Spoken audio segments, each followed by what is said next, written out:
He was worth $1 billion, and yet his baby cried like no one in the world loved him. Outside, San Francisco was drowning in fog.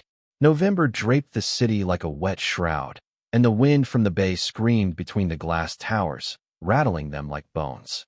Everything smelled like salt and loneliness. The kind of night that reminded you how easy it was to be alone, even in a city full of people. But inside Whitmore Technologies, on the executive floor built for gods in tailored suits, there was nothing but chaos.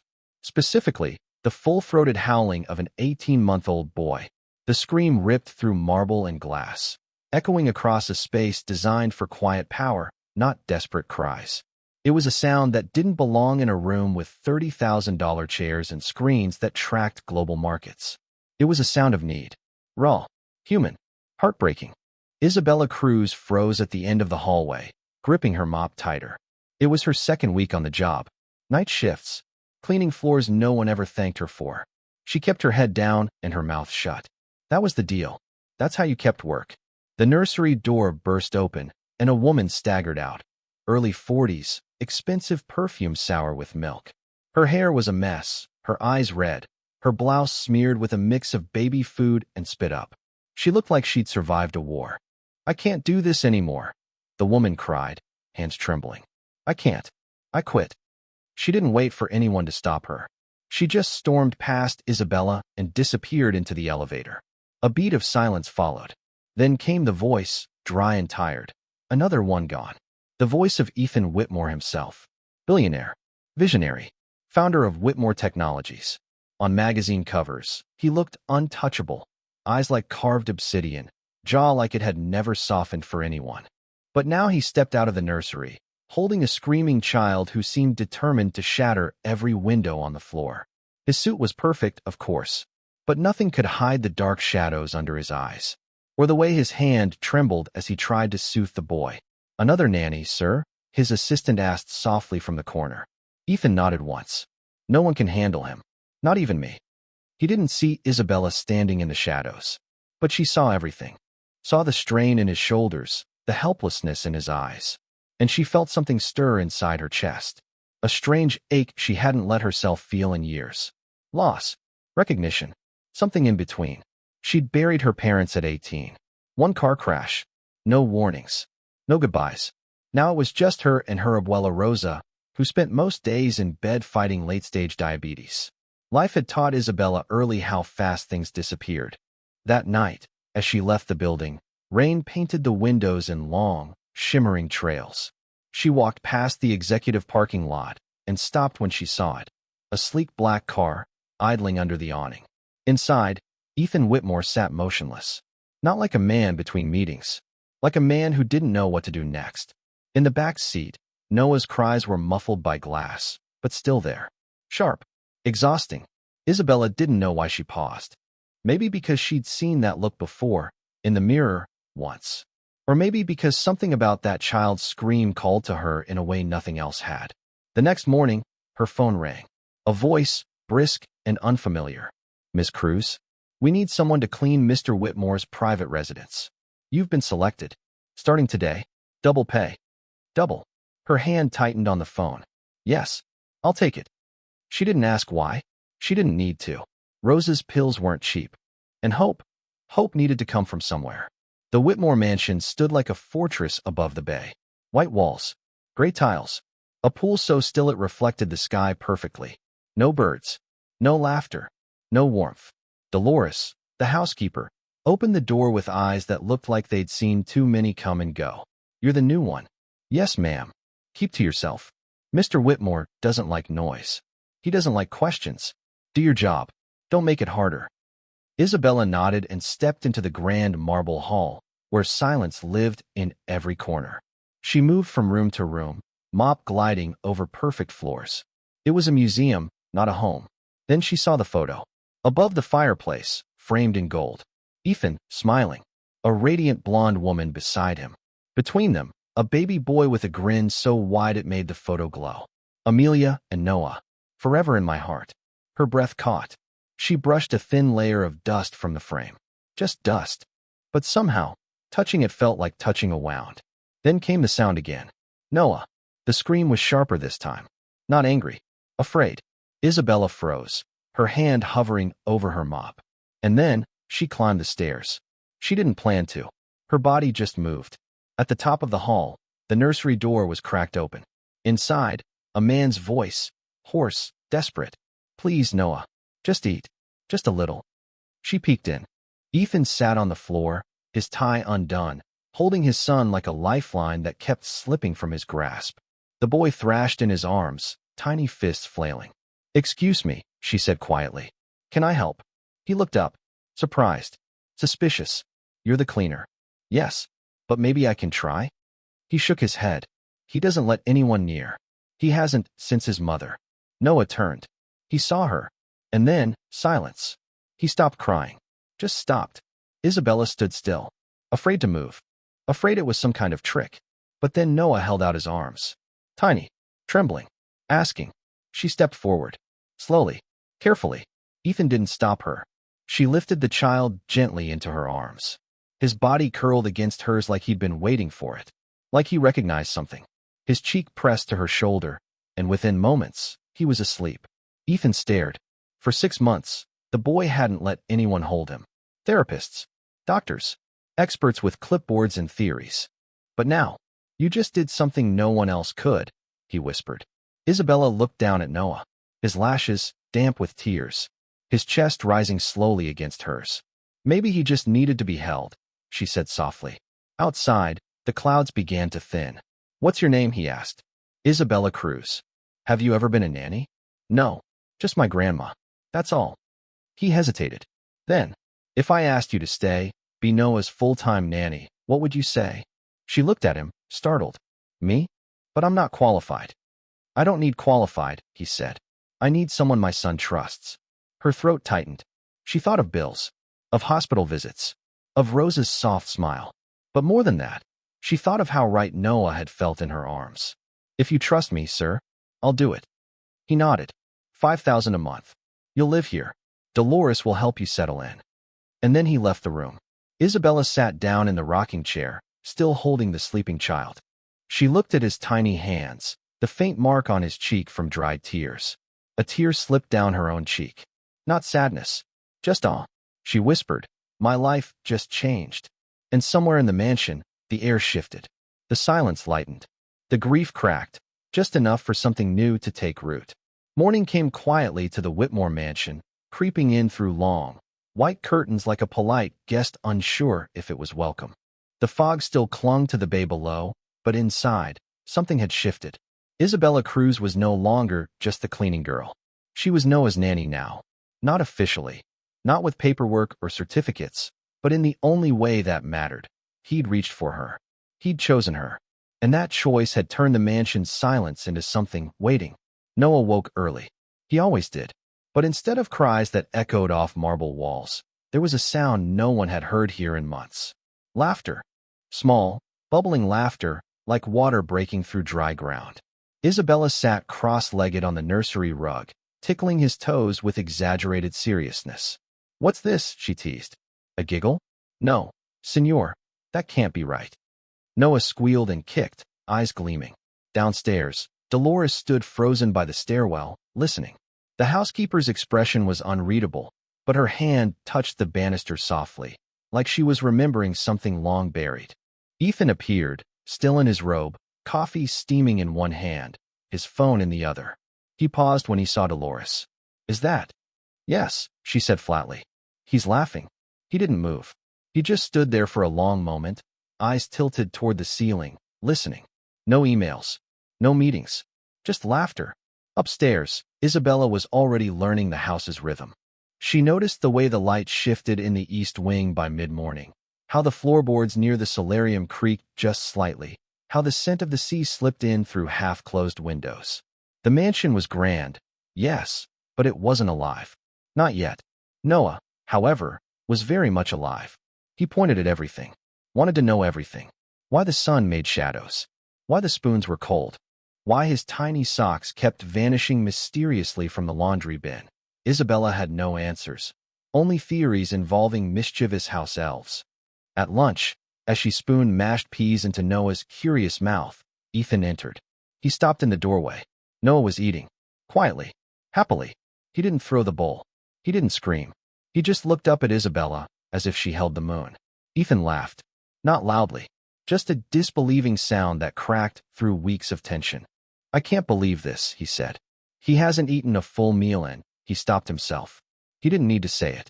I think, Isabella said gently, he just needed to feel safe. That night, as she put Noah to sleep, she sang softly in Spanish.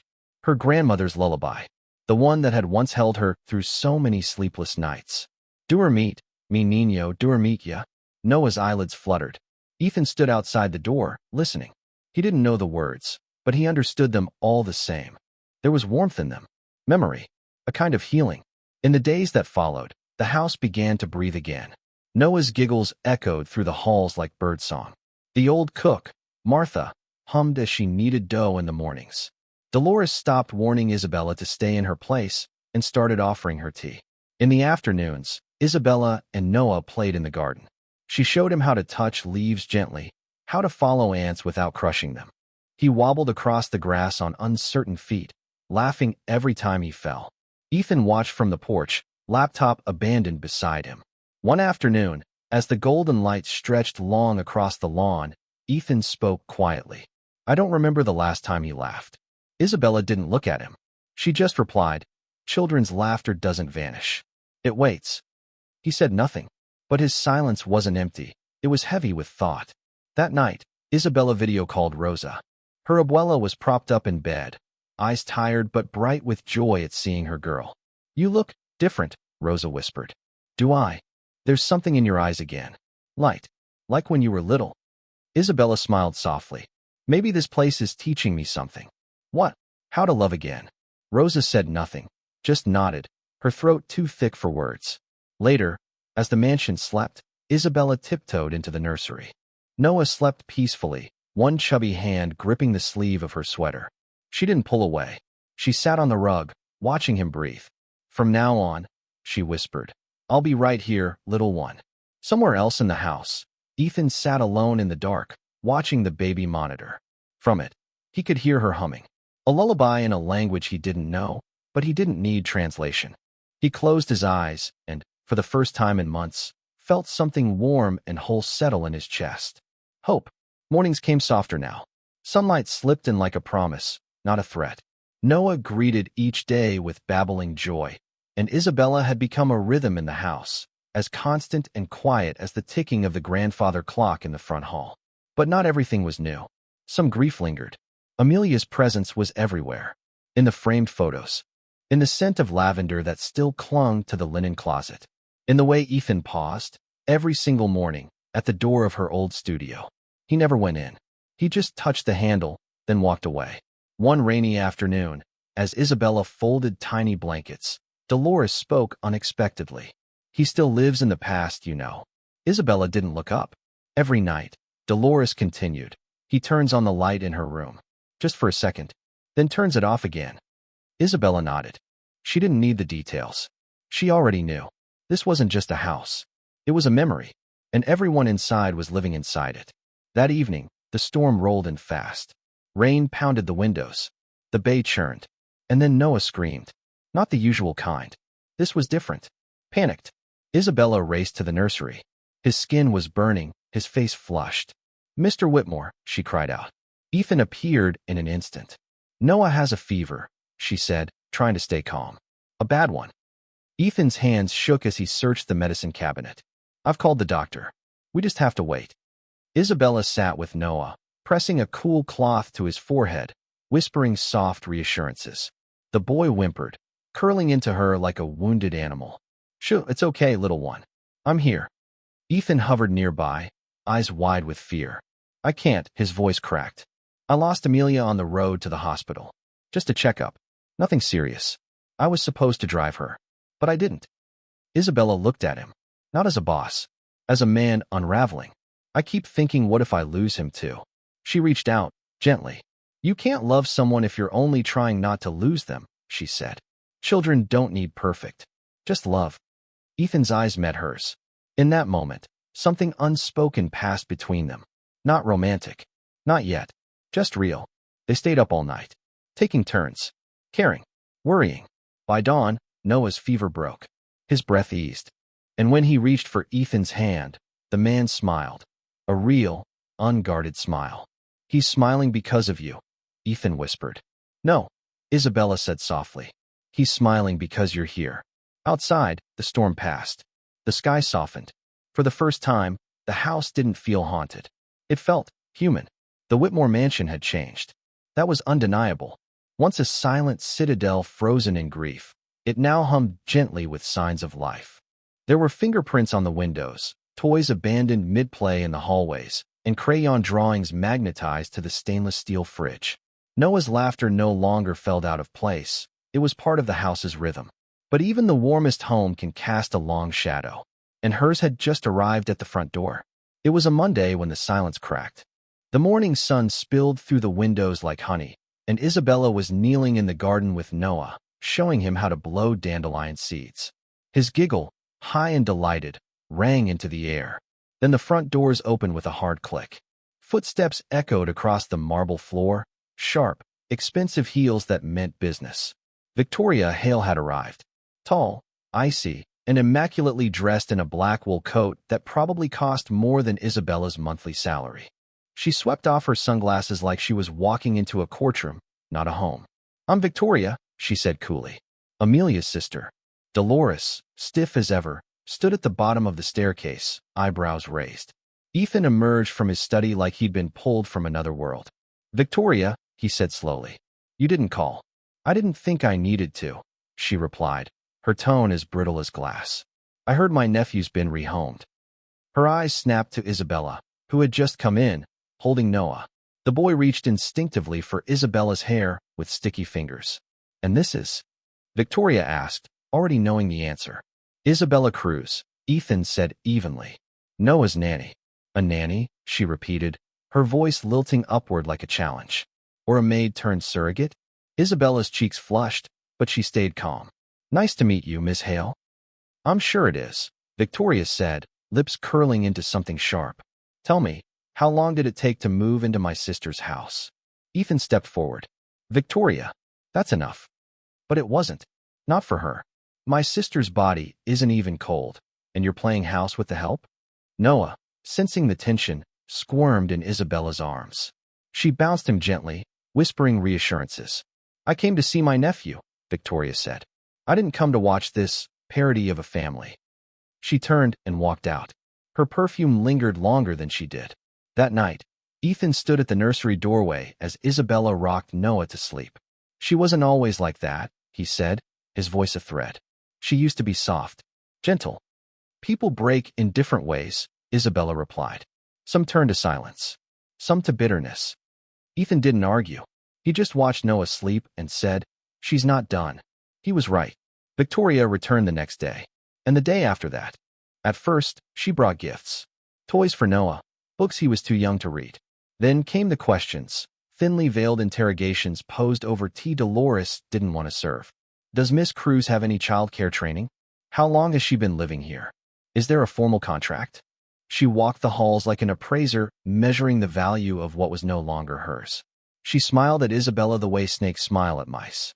Isabella said nothing, but her eyes followed. She began noticing small things. Conversations that stopped when she entered a room. Staff whispering. Dolores hesitating before answering Victoria's questions. Noah had a sixth sense for tension. He clung to Isabella more tightly, refused to eat if Victoria was in the room. Then, one afternoon, the doorbell rang. Two strangers stood on the porch. Child Protective Services, the woman said. We're here for a welfare check on Noah Whitmore. The house went still. Victoria appeared in the background, feigning surprise with an Oscar-worthy expression. Oh dear, she murmured. Is something wrong? Ethan's jaw clenched. A welfare check? Based on what? We can't disclose that, said the man beside her. It's a routine follow-up. For hours, they combed through the house. They examined Noah's sleeping schedule, his feeding patterns, his medications, his toys. They watched him interact with Isabella, how he reached for her, how he giggled when she sang, how he cried when she left the room.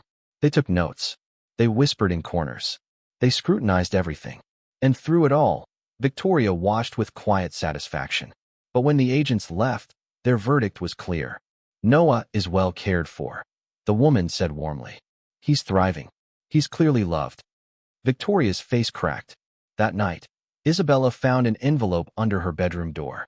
Inside was a business card for an upscale cafe and a note in looping handwriting. Tomorrow, 11 a.m.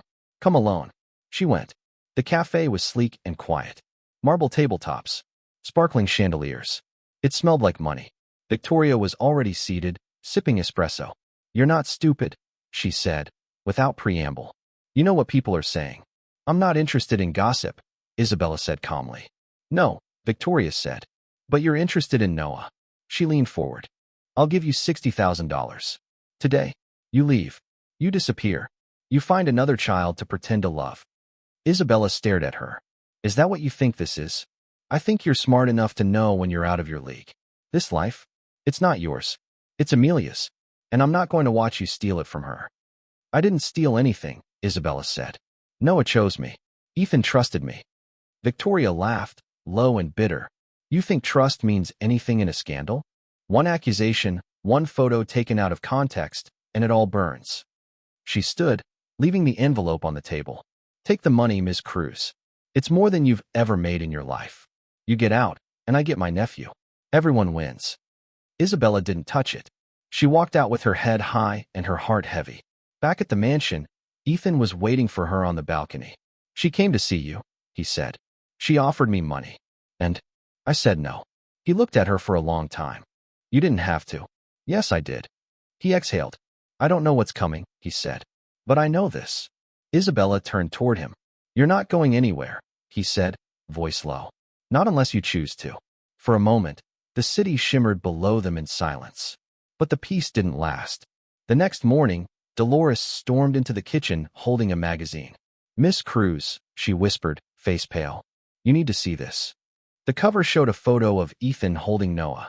Isabella stood beside him, smiling, unaware of the camera. The headline screamed, The Billionaire, the Baby, and the Maid. The article inside was worse. Full of innuendo, implications of seduction, hints at manipulation, claims that Isabella was a gold digger who had moved into the Whitmore mansion to take advantage of a grieving man and his child. Ethan arrived home later, his face like stone.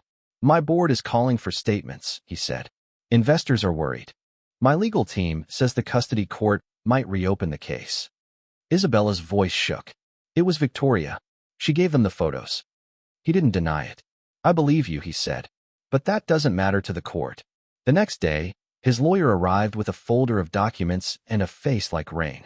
Under these conditions, the lawyer said, we recommend ending all contact between Mr. Whitmore and Miss Cruz. Temporarily, until the case is resolved. Isabella's world shattered. You can't be serious, she whispered. I'm sorry, Ethan said, unable to meet her eyes. I have to protect Noah. Tears spilled down her face. She turned away. You're doing what's best for him. I understand. She packed in silence. Martha cried. Dolores hugged her. Noah didn't understand. As she lifted him into her arms one last time, she whispered, I love you. So much. But I have to go now, okay? He clutched her neck, wailing. And as she stepped through the iron gates, his scream tore through the night. Mama! Isabella didn't stop. She couldn't. Behind her, Ethan stood alone in the nursery, staring at the empty crib. He turned on the old baby monitor, hoping, just once, to hear her voice again. And from the speaker came the faint sound of a lullaby. Soft, Spanish, distant. The only piece of her he had left. The press didn't sleep. It camped outside the Whitmore mansion, even in the rain, lenses like open mouths, waiting for a sign of weakness. The gossip had gone viral, the billionaire and the maid, and now every movement inside those white stone walls became another headline. But behind the gates, all the noise dissolved into something far more painful than scandal. Silence. Noah stopped eating. He refused to nap. When Dolores tried to rock him, he squirmed away. When Ethan held him, the boy looked up, not in comfort, but in confusion. His eyes, once wide with joy, had narrowed into something raw and uncertain. He watched the front door every morning. Waited. Isabella never came. And Ethan, he felt the walls creeping back in. The same walls he thought she'd broken down forever. He tried to busy himself. That's what he'd always done before. Dive into work, pull spreadsheets over his grief like a blanket. But it didn't work this time. His fingers hovered above the keyboard, but typed nothing.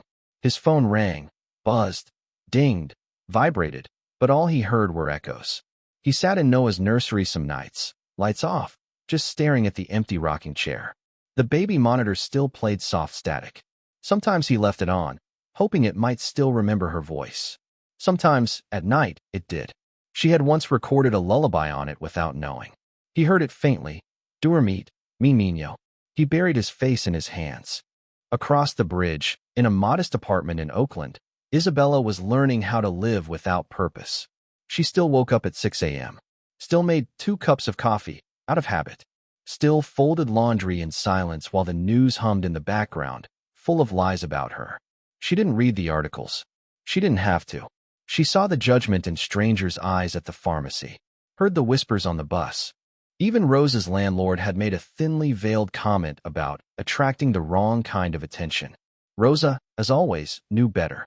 "You need to stop punishing yourself," she said one night as they sat in the living room, a telenovela playing in the background. "I'm not punishing myself," Isabella murmured. "I'm just trying to stay out of the way." "You were never in the way, Mija. That little boy, he loved you. Still does." Isabella blinked quickly, but said nothing. Because how could she explain what it felt like? That every night, she dreamed of Noah calling for her. That every time a child cried in the grocery store, her chest tightened. That she would have taken a bullet for a boy who wasn't even hers. It happened on a Thursday afternoon. The city was gray. Clouds hung low like secrets. Isabella was folding laundry when Rosa called out from the other room. "Bella, the news." Isabella rushed in. The TV showed a press conference, already underway. The camera zoomed in on a familiar figure behind the podium, Victoria Hale. But she looked nothing like the woman who'd thrown her weight and wealth around like a weapon. Her hair was undone, her eyes hollow, her makeup smeared, or maybe absent. "I've asked you here today," she said into the microphone, "because I need to tell the truth." The reporters fell silent. She gripped the sides of the podium like she might fall. "It's about my sister, Amelia Whitmore." Isabella stopped breathing. The night she died, it wasn't a normal day. We fought, bitterly, about everything. Family, responsibility, her marriage. I said things I'll regret for the rest of my life. Her voice cracked. She left the house in tears. I watched her go, and I let her. And then, the accident happened. The room gasped. I told everyone she was going to a checkup, that it was routine. But the truth is, I pushed her out the door. And instead of facing that, I blamed Ethan. I convinced myself it was his fault because it was easier than admitting it was mine. She paused. I didn't just try to ruin his life. I tried to destroy the woman who saved it.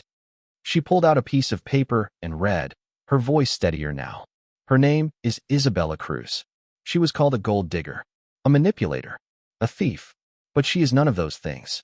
She is the reason my nephew laughs again. She is the reason Ethan is still standing. She is the only light that's entered that house in a year. Cameras flashed. Voices murmured. Victoria looked up. And I owe her everything. She stepped back. The screen went black. Isabella sat down, her heart racing, the room spinning. Rosa placed a hand on her shoulder.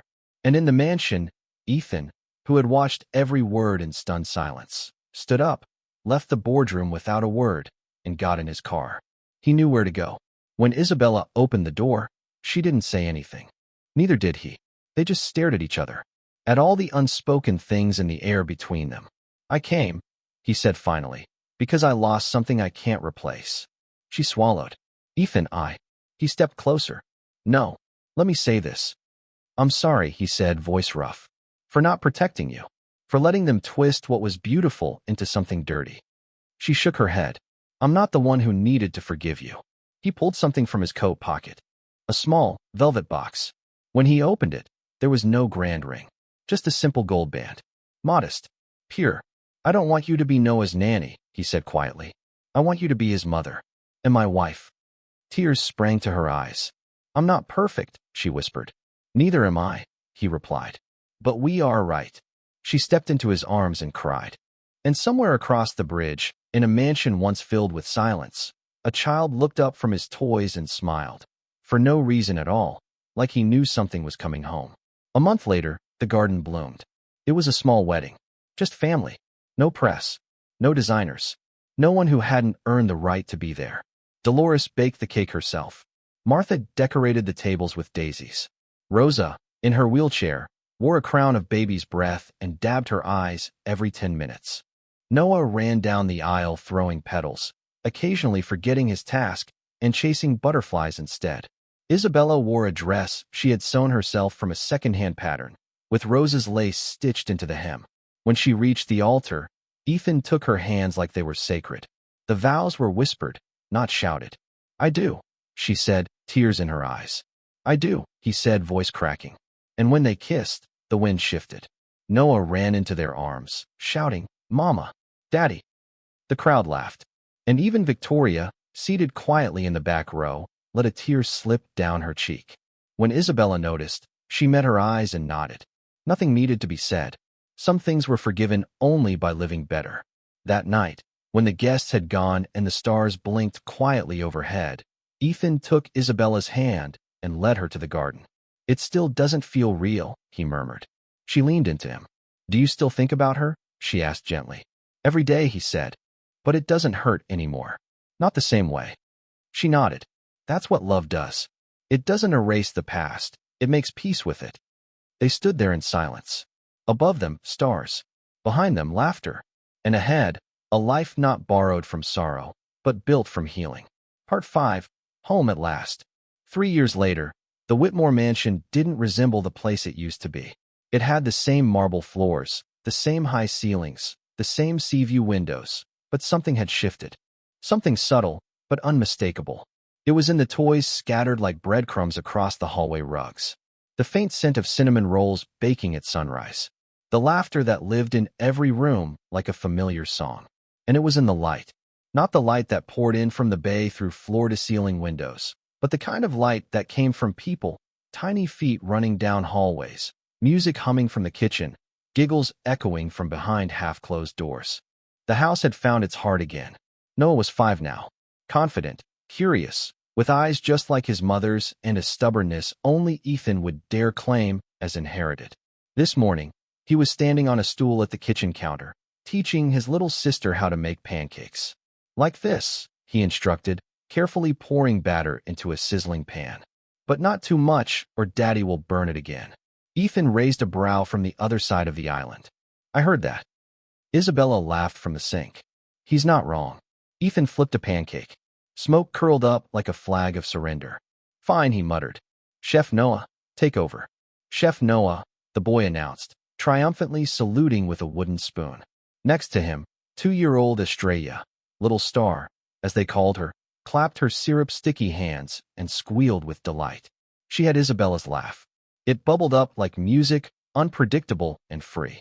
As breakfast settled into happy chaos, Isabella sat back for a moment, letting the noise wash over her. This was everything. Not just the warmth or the routine or even the joy, but the peace. The long, slow exhale of a life that had been held too tightly for too long. Later that morning, after the dishes were done and the mess cleared, Isabella walked Noah to preschool.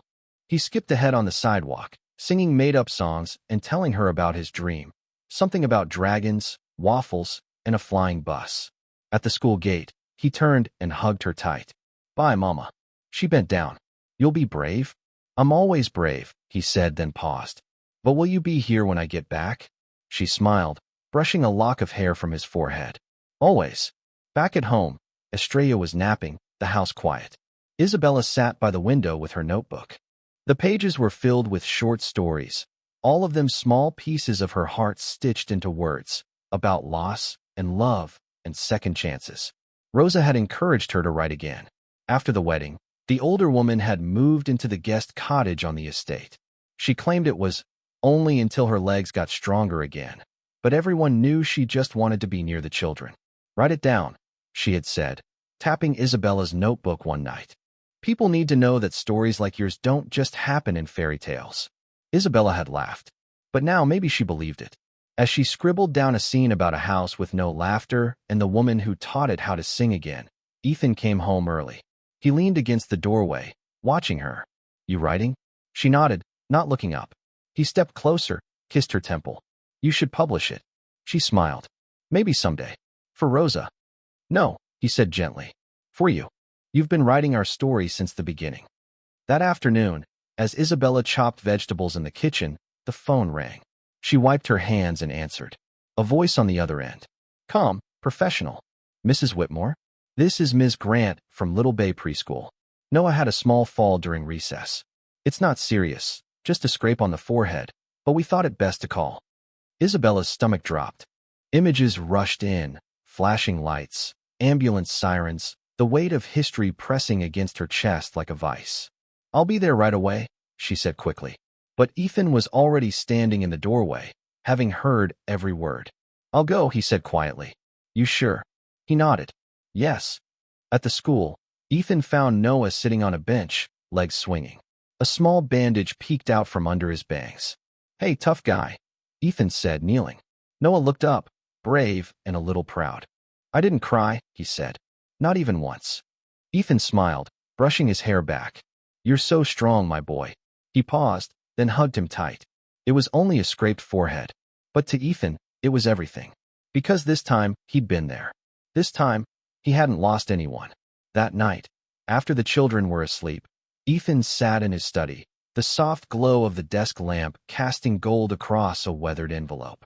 He pulled out a sheet of paper, unfolding it slowly. It was a letter he'd started years ago, a letter to Amelia. He picked up his pen and began to write again. Dear Amelia, it's been 4 years. Noah is growing so fast. He has your smile. Bold and stubborn and bright. Our daughter. Yes, we had a daughter. Her name is Estrella. She has Isabella's laugh. That open, fearless laugh you used to say the world needed more of. You'd like Isabella. I think you already did. I think maybe you sent her. Not to replace you, but to remind me that love doesn't end. You live on in Noah, in the way he notices clouds, in the way he protects his sister like a little lion. And I live on in them too. Not the man I was, but the man you helped me become. I just wanted you to know we're okay. No, more than that. We're home. He folded the letter, placing it into a wooden box beside her photo.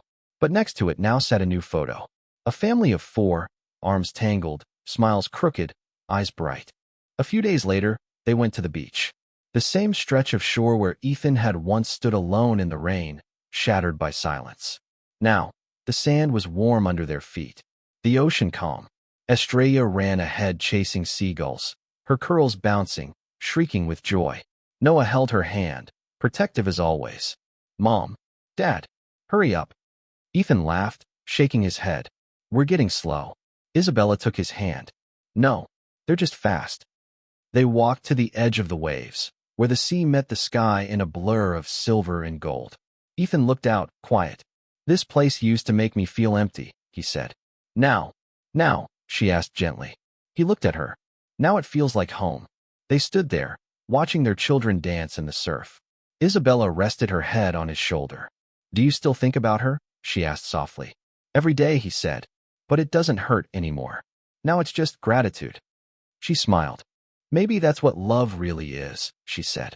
When goodbye turns into thank you. He nodded. That's exactly what it is. The sun dipped lower. Noah pointed at the horizon. Mama, look, the sun's kissing the ocean. She laughed, eyes glistening. Yes, sweetheart. And that means tomorrow will come again. They stood together, hand in hand, as the last light slipped below the waves. Not a perfect family, not a perfect story, but real. And that, finally, was enough.